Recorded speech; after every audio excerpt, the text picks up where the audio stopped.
Our final edition of lcpioneers.com live for the week. Happy Friday as we bring you interviews with student athletes, coaches, the Lewis and Clark community, and alumni, and try to keep you connected with campus as we've now moved into the summer. Finals wrapped up yesterday, and we will talk to two rising seniors from cross country coming up in just a little bit. We do invite you to get connected with the show. We'll tell you how in just a moment. I am Ryan Goff. I am the play-by-play voice and director of athletic communications for Lewis and Clark. We are located in Portland, Oregon, part of NCAA Division III and competing in the Northwest Conference with institutions from Northwest Oregon throughout the state of Washington and opportunities to compete nationwide through the scope of Division III with over 430 institutions nationwide and a pretty robust overseas study program. I mean, we have lots of locations that our students can do a semester or two overseas, including our guests today. Etta Moen and Genevieve Serna will join us in just a little bit. They are rising seniors for the cross country program. And usually, when we talk overseas study, we'll talk strictly about some of the experiences while overseas pertaining to the curriculum and what you would do otherwise. But they also were overseas during the spring semester when the coronavirus pandemic hit, and they had some chaos getting back to the United States. So we'll ask them about that too. And this is all on the heels of an outstanding competitive season last fall when the Pioneers on both the men's and women's side finished third at the Northwest Conference Championships. And they have a lot of returning power on the women's side coming back next year. So excited to talk to them about that in just a little bit. If you want to get a hold of us, the easiest way, Instagram and Twitter, LC Pioneers on both. We just finished LC's week, a virtual celebration of the year that was for Lewis and Clark athletics. Usually a really fun, couple hours long banquet on the last day of classes. We decided to move that into the Instagram realm and did a whole bunch of content Sunday through Thursday, wrapped up yesterday with senior celebrations and some messages from both the Vice President of Student Affairs, Robin Holmes Sullivan, but also President Vim as well, doing a message for our student athletes, and certainly appreciative of everyone who helped us put on the virtual LCs, including tons of non-senior student athletes with big thank you videos. That was pretty cool to see on our Instagram at instagram.com/lcpios. You can check that out still too. All of our shows too that we're doing for lcpioneers.com live are archived on our YouTube channel, youtube.com/lcpios. I will admit right now, knock on wood, one of our best internet connections of the 7 or 8 weeks we've been doing the show. So if you get to enjoy the whole show live, that is awesome. But if for some reason we drop out at any given moment, you can always try to connect and watch the archive shows on youtube.com/lcpios, which is super helpful because of the fact that sometimes we have those dropouts and you can watch the show in total. So excited to bring in our guests. They are two rising seniors for Lewis and Clark women's cross country. Etta Moen and Genevieve Serna joining us on lcpioneers.com live and doing our best to try to keep you two connected as we bring you in. I am interested to hear how your first, I assume, fully remote finals went with having to try to complete everything remotely for the end of the spring semester. Jen, let's start with you. Kind of describe what your experience was like transitioning to the remote learning world and being able to have a chance now to move into your senior year. Yeah, um, getting like actually sitting down and doing my final or doing classwork took a bit of time just because things were very up in the air, especially being on an overseas program. So most of the work that we had done had was like very intensive. So like 60% of the schoolwork was like done for one class and like 90% of it was done for another. So it was just a matter of FaceTiming professors, setting up correct times. As we were FaceTiming Arabic professors in Morocco, and obviously they're on a different time zone. Ramadan had just started, so it was just like setting up these schedules to where we could FaceTime these professors and still get the instructions that we needed. And then a lot of it was also just completing final papers, which was pretty helpful considering that we didn't have to sit in too many lectures, but it was just setting up those time zones to where we could have that instructed learning. But I think for like considering the circumstances, everything went pretty smoothly, and although it was in a classroom setting as I had hoped, it was very valuable information as well still. So yeah.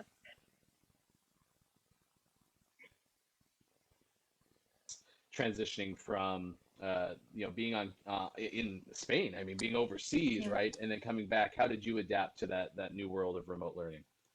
Yeah, so we had just taken our midterms actually when our program got canceled. So we had about half of the semester left, as far as like classes.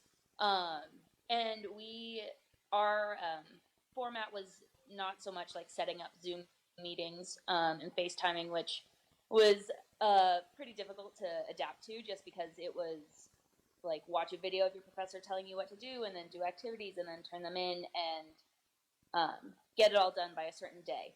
Um, so that was sort of difficult to adapt to, just to figure out a schedule that was and a routine that worked for me. Um, and then finals went well, I think.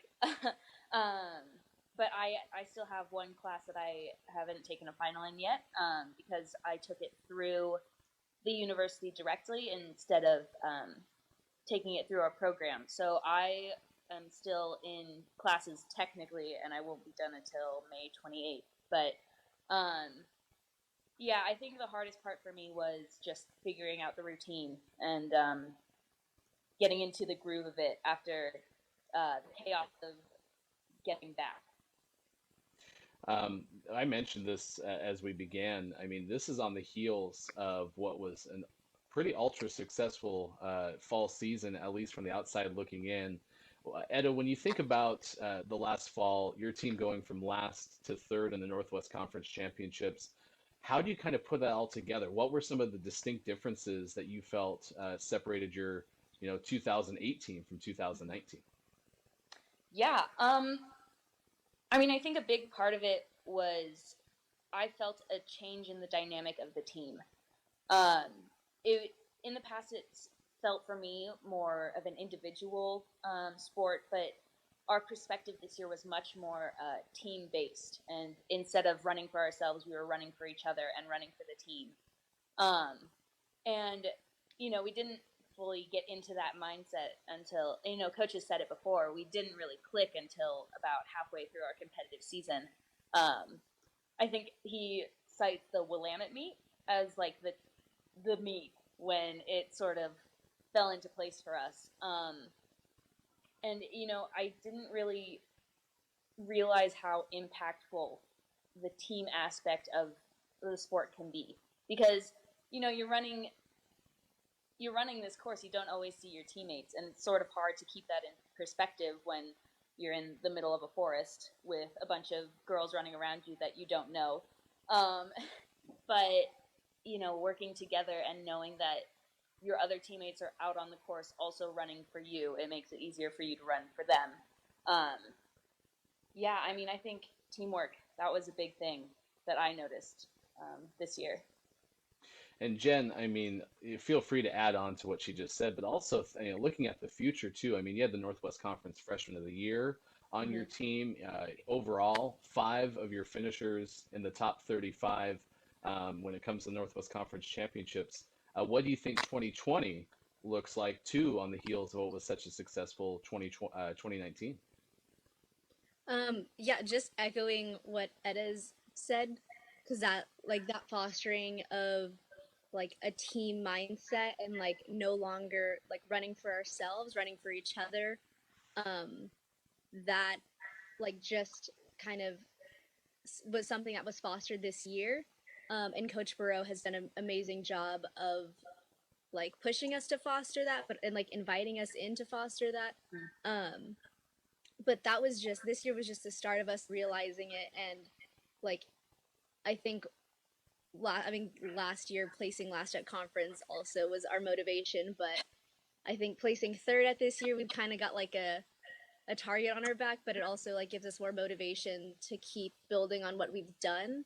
And coach has done a really good job of recruiting, and we all are just like really motivated to get back out there. And because I think we have did very good, but we also know that we're capable of so much more. Mm-hmm. Like this is just the start for us, and we hope to keep building the program. and keep improving our standing in conference and as well as like in the region. And what I think we'll have Etta do is go ahead and switch over to your mobile network. We'll see if that's any better because we still keep having those freezes. I'm Okay. Ryan Goff. We're talking to Etta Moen and Genevieve Serna of women's cross country on lcpioneers.com live. It's been a fun cross country week as we had Neil Weir earlier, the all-time fastest men's cross country runner, on our Tuesday show. You can catch up with all of our archive shows, youtube.com/lcpios, and keep in touch with the show. We talked about spring semester for both of you, getting the opportunity to go study overseas, but then the coronavirus pandemic hit, and all of a sudden you're stuck. You're trying to get back home. Let's start with you, Jen. I mean, you're over in Morocco, and it wasn't just you. I mean, there was over a dozen of you that were impacted by that. What was the story behind trying to get back to the U.S.? Oh man. Okay, so I had been talking to other people in Spain on Etta's trip, and I was also talking to Etta. And we were hearing a bunch of rumors from different overseas programs, like, hey, the Spain trip is getting canceled. So I, was texting them, and they were like, yeah, we're online. It was changing so rapidly. I would talk to one person at like 10 o'clock, and then I'd call them back at 2, and they'd be like, actually, our program's canceled, and I'm going home. So it was just a matter of time because in like Spain and Morocco aren't that far apart from each other. They're just like separated by the Gibraltar Strait. So I was like, it's just a matter of time before our program ends, and it was really heartbroken. And we were all kind of just accepting the fact that that was going to happen. And then I remember on a Friday, our professor had texted us and said, the program is over. Get your laptops. Come over to this foundation that we were working with, the NGO, because we are booking flights now to get you guys home. So we were trying to book flights, and I mean, everybody else in the world is trying to book flights at this time too, to try and get home. And the Wi-Fi isn't very good, and there's like 16 other students trying to book the same exact flights as you are.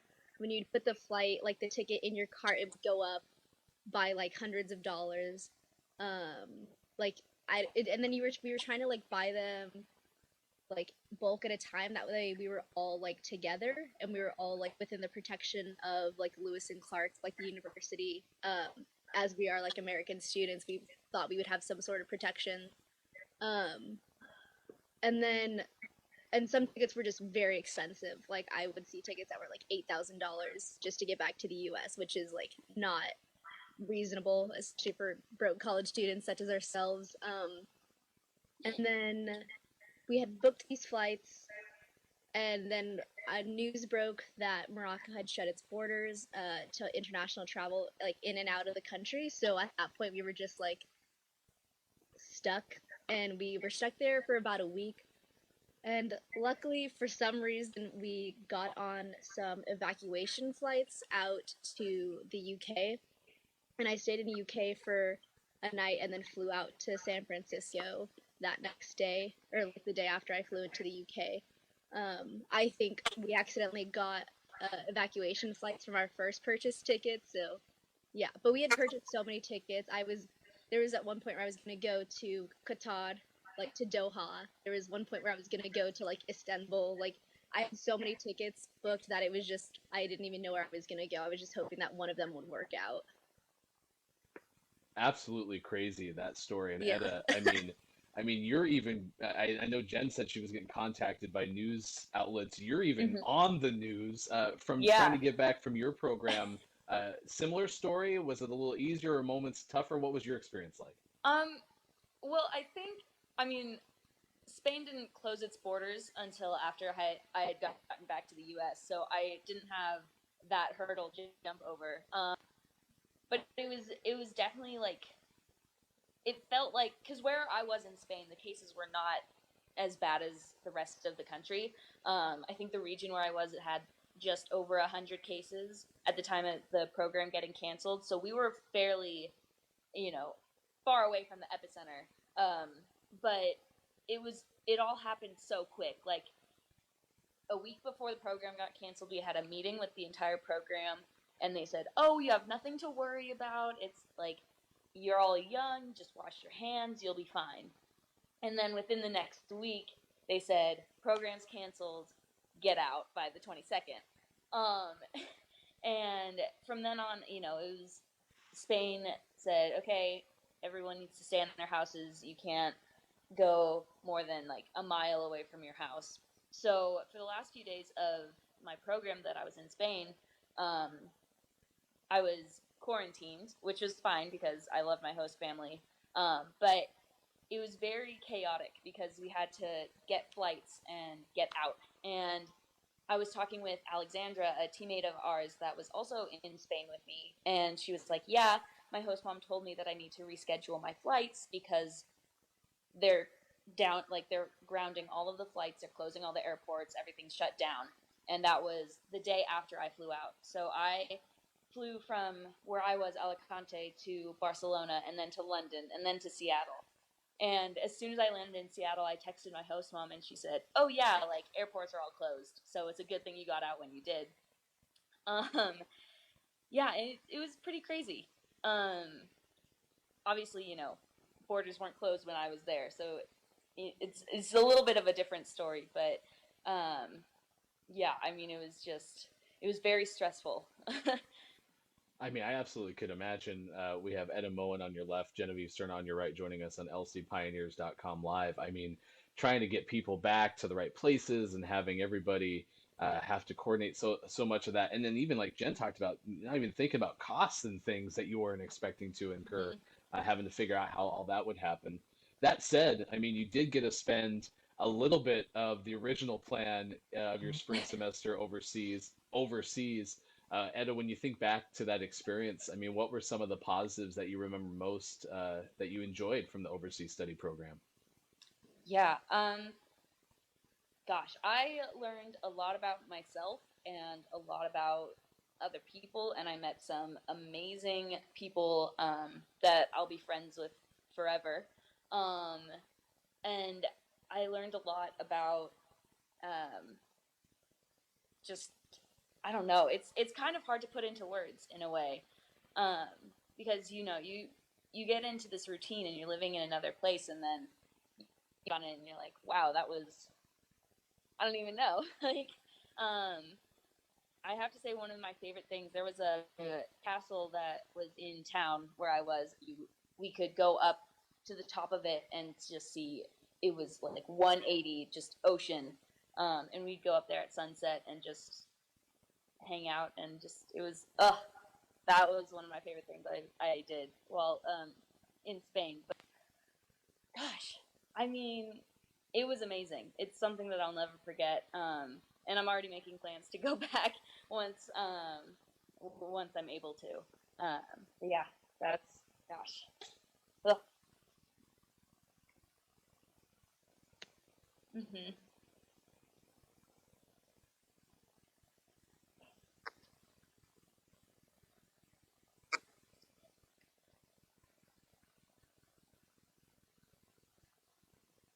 Yeah, I chose I chose Morocco because it looked so much different than other overseas trips, and it was also a regional study, which means you don't just stay in one city. You actually, on our on my trip, we stayed in. Well, I was intended to stay in three, so I stayed in Marrakesh. I stayed in a beachside city called Agadir, and then our last city was intended to be Fez, although that got cut short due to unprecedented circumstances. But yeah, it just looked different. It was also the only like program that was Arabic intensive, um, which I thought I had never like taken Arabic before, and I thought it'd be a cool thing to take, especially since it's such a widely spoken language. Um, but yeah, so it just looked very appealing to me, and so yeah, and it was and that's the great thing about Lewis and Clark is that they offer these overseas programs. And it was actually the first time I ever went out of the country. I actually got my passport for this trip. Um, but yeah, I just think of all the experiences that I had there. Like going to the Sahara Desert was something I will never forget. I remember like laying in the sand, and it's just like the softest sand I've ever felt, and just like looking up at night, and there's no light pollution. It's one of the darkest like zones in the world, and I've never seen so many stars in my life. It was it was amazing. I could see like every constellation. Yeah, and that was getting there was like an hour ride camel or like an hour an hour long camel ride, which was very interesting. But yeah, it was just I don't know, like I mean I don't know. It's hard to like narrow down so many things that happened, and there's been so many amazing experiences. And like Etta said, I'm like already planning to go back. I got really close with my host family in Marrakesh, and I actually lived in the old city in Marrakesh, so I was like around the world famous square that's called Jamelfna, and like got really good at like haggling with different merchants and stuff. So it's like I don't know, little experiences that now looking back like I really miss, but at the time were just like daily occurrences. Yeah, it's like it's the little things that I miss and that I love about Morocco. Well, and that I would certainly expect those are the kind of things that'll also last a long time. It's those little things that maybe you overlook in the brochure or the planning, and all of a sudden that was the standout moment of your experience.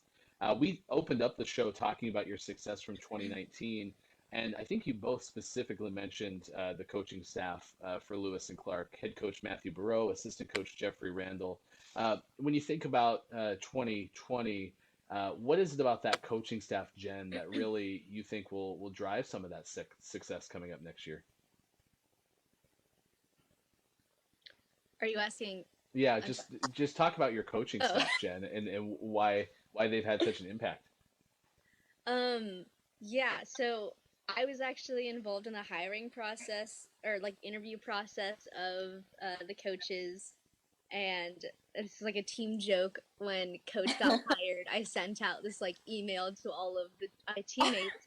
It was like hashtag big yikes, because he actually was not he was not my intended like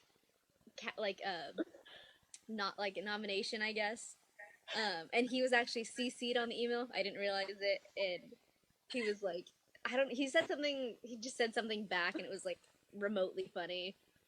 But I was like, okay, this guy seems cool, I guess. But I don't know. He's just Coach Bro. He knows what he's talking about, and he really just doesn't take any BS from anybody. And he's just an overall great guy, great coach. Knows what he's talking about. Is very motivated. Very he just has a drive, and when you see a coach have that motivation and that drive, it makes you as an athlete also want to have that drive.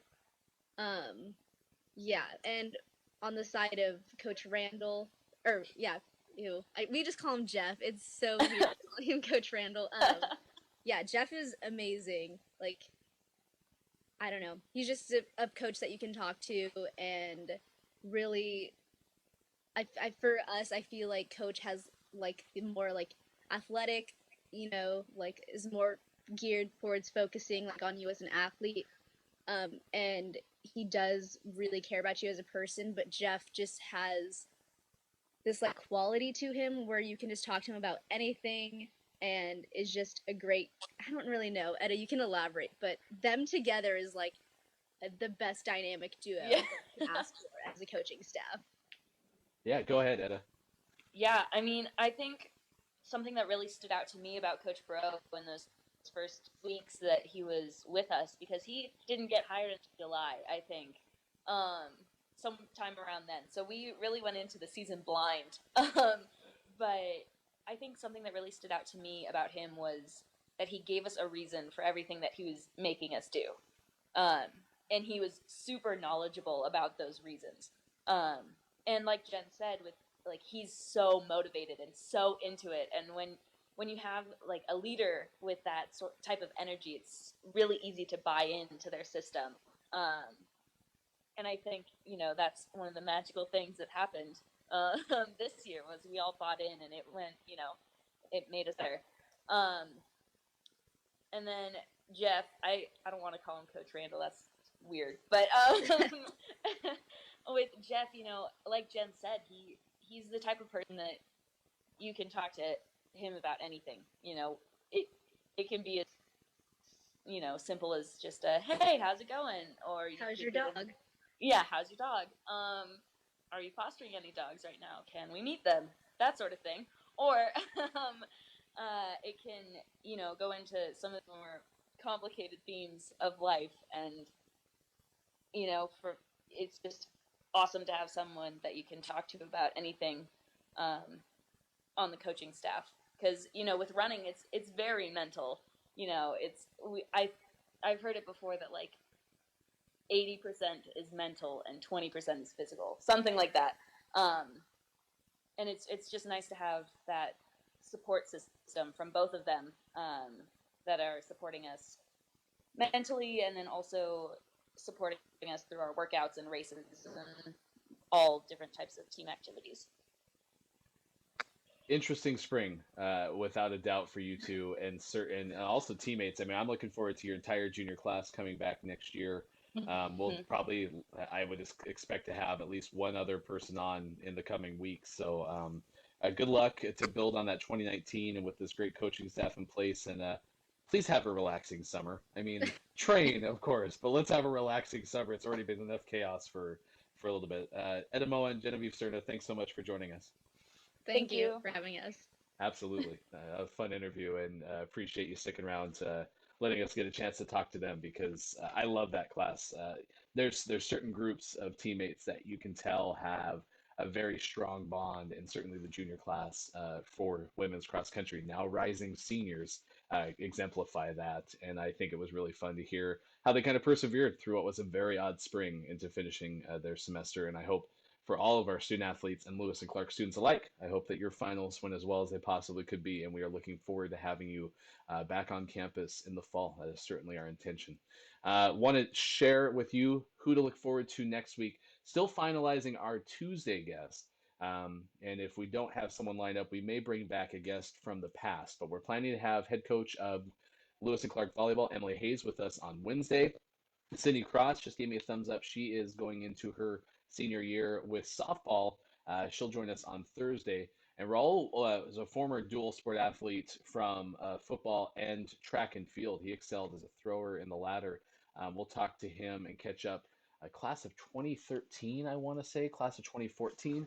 And he's currently teaching in the Westland School District, which is very near the Lewis and Clark College campus. So excited to talk to him about pursuing a master's degree, and kind of his administrative programs as well, post Lewis and Clark. Because one thing that we do talk about on this show and with our student athletes is, you look at the majors listed at Lewis and Clark, and you may not pursue a communications major, but you'll certainly have opportunities to go into a communications profession with all of the tools that are available on Lewis and Clark's campus. And Raul pursued education, and that's even one of the most direct lines with our graduate campus. Certainly a great graduate school with School of Education, but there's not specifically an undergraduate degree in education. So it's interesting to hear those stories, and we'll talk to him about what his experience was like as a dual sport athlete as well. So until we talk to you on Tuesday with more lcpioneers.com live, I'm Ryan Goff. Thanks for having fun with us, and we hope that you have an outstanding weekend until Tuesday. Goodbye, everybody. I think everyone should take intro to chemistry, because the chemistry department here is phenomenal. Everyone I've known has had a good experience with everyone in that department, so I think it's a worthwhile course to take. What is one class that everyone should take at Lewis and Clark? I really enjoyed Education in a Complex World. You kind of get to discuss all the issues that exist within education today, and you get to kind of explore that by going to classrooms firsthand and volunteering with children, which I thought was a really wonderful experience. One class that everybody should take at Lewis and Clark is anything with Kundai Trindo. I think he definitely changed how I thought about rhetoric and media studies and just education in general. For me, it was International Affairs, his Intro to International Affairs, because I think it really gives a good perspective on important issues around the world.